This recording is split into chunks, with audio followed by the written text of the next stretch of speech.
bellissimi.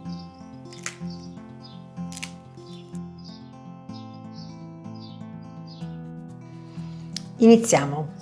Taralli strozzosi, sono tipici della regione Marche, ma si fanno in tutte le regioni d'Italia, con piccole variazioni. Anche da noi in Calabria si fanno, sono i taralli pasquali inginetti si chiamano, che sono passati con la glassa. Li ho già fatti qualche anno fa, quindi ti metto il link sotto in descrizione. Prepariamoli insieme. Iniziamo. Mi avvalgo questa volta della Planetaria. L'unico agente lievitante che viene usato, 2 grammi in tutto, tra 1,5 grammi di ammoniaca per dolci e 0,5 grammi di bicarbonato. Inizio col separare gli albumi dai tuorli. Sono in tutto 5 uova.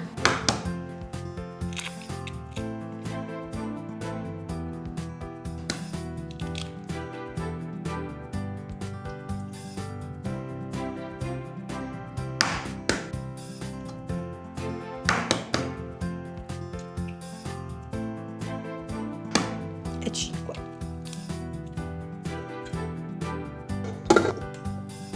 Montiamo gli albumi. Aggiungiamo il sale, mezzo cucchiaino, più o meno 2-3 grammi, e lo zucchero, 8 grammi.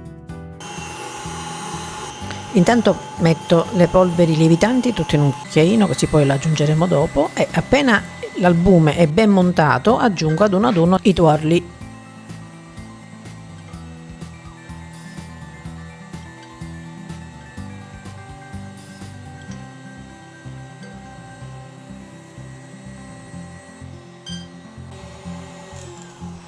Vedi com'è ben montato? Così. Questo darà l'aria poi sufficiente per farli crescere anche. E aggiungo piano piano la farina setacciandola. In tutto sono 460 grammi di farina, 0 o comunque una farina forte, anche Manitoba va bene. Velocità bassissima. E facciamo assorbire la prima farina. Poi aggiungo man mano l'altra, sempre poco alla volta, setacciata così avrà più aria.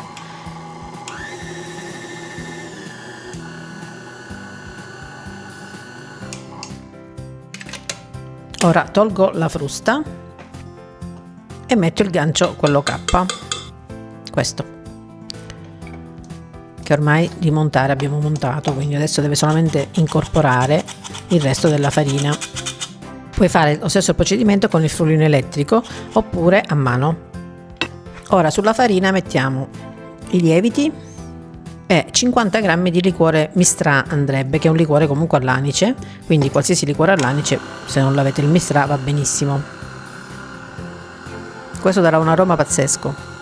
E 10 grammi di olio.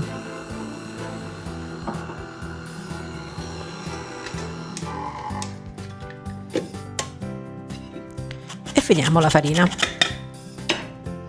Un'ultima girata e ci siamo. È comunque un impasto morbido, un po' appiccicoso, è normale, così deve essere. Vedi?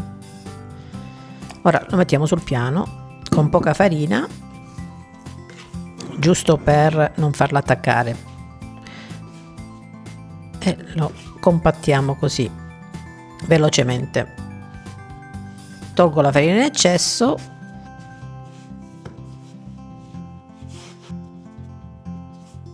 Come vedi è morbido, morbidissimo.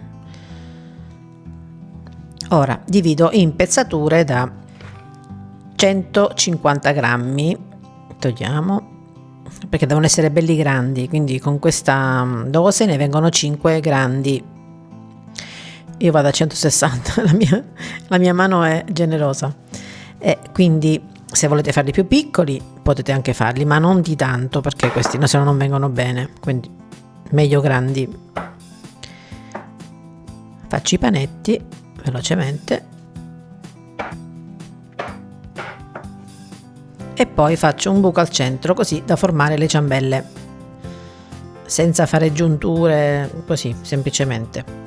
Mettiamo su carta forno in modo che poi ci servirà.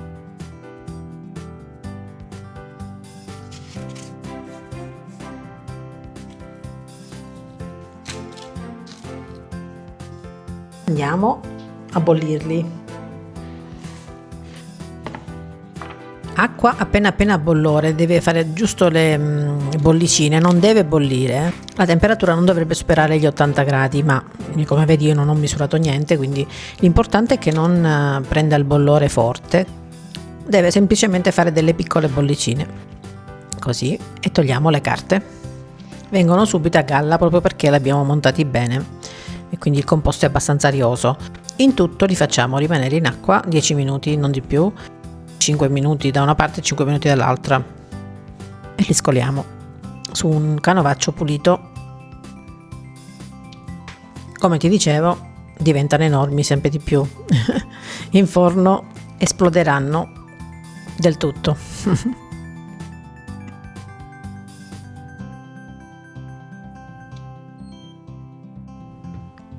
Copriamo e li lasciamo asciugare bene. Devono essere freddi. La ricetta originale dice che è meglio farli il giorno prima, addirittura per il giorno dopo, ma ti dico la verità, io li ho fatti stare nemmeno un'oretta, giusto il tempo che sono raffreddati, e li ho infornati e sono venuti buonissimi. Quindi li taglio senza arrivare però al centro, deve essere un taglio esterno, e li metto su carta forno, su una teglia del forno.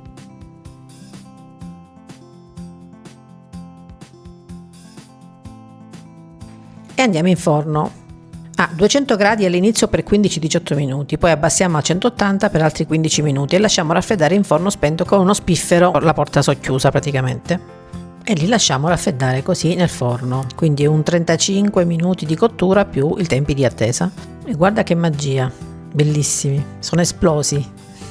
Quindi fate questa ricetta che è infallibile. Enormi sono diventati. Guarda che meraviglia, e sono leggeri, perché devono essere asciutti dentro, se no.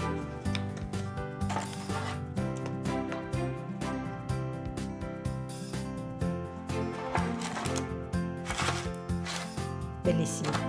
Ora li possiamo lasciare così semplici, sono buonissimi già da gustare con un salume, con una salsiccia stagionata, con soppressata, con prosciutto crudo, quindi buonissimi da accompagnare i nostri aperitivi pasquali. Oppure ve ne faccio vedere alcuni con la glassa sopra, che saranno dolci. Per la glassa occorre 200 g di zucchero a velo e liquore all'anice, quello che abbiamo messo all'interno. Rimaniamo sullo stesso aroma, oppure puoi mettere succo di limone. Lo aggiungiamo pian piano. Non ci va tutto. Dobbiamo ottenere una pastella abbastanza fluida, ma non troppo. Questa è troppo solida, quindi aggiungiamo un po' di acqua. Solitamente si fa con l'albume, ma a me non piace, dico la verità, e quindi metto questo, tanto si solidifica lo stesso e poi si mantiene di più, perché essendo solo zucchero, acqua e liquore non abbiamo problemi che possa andare a male. Appena iniziata la primavera io già penso al mare. È sfuggito, vabbè, insomma, che non possa andare a male, no, al mare. E glassiamo completamente così con un cucchiaino semplice, in modo da essere tutta coperta. Sopra si mettono le codette colorate, ma va bene anche semplici, però li facciamo secondo la tradizione. Guarda, mamma mia, sono buonissimi, fidatevi. E si mantengono, perché grazie alla glassa rimangono belli come appena fatti per più giorni.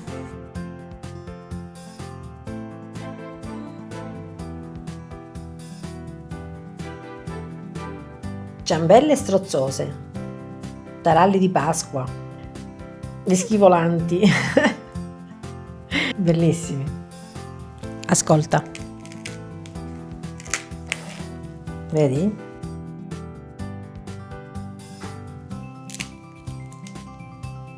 Con i formaggi, col salumi. Si sente? Buonissimo.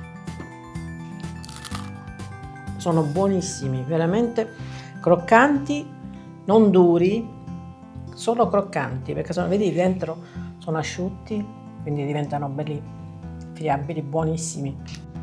Alla prossima, ciao ciao! Grazie per la visione come sempre e grazie per essere arrivati a fine video. Se ancora non l'hai fatto, iscriviti al canale, è completamente gratuito. Baci baci!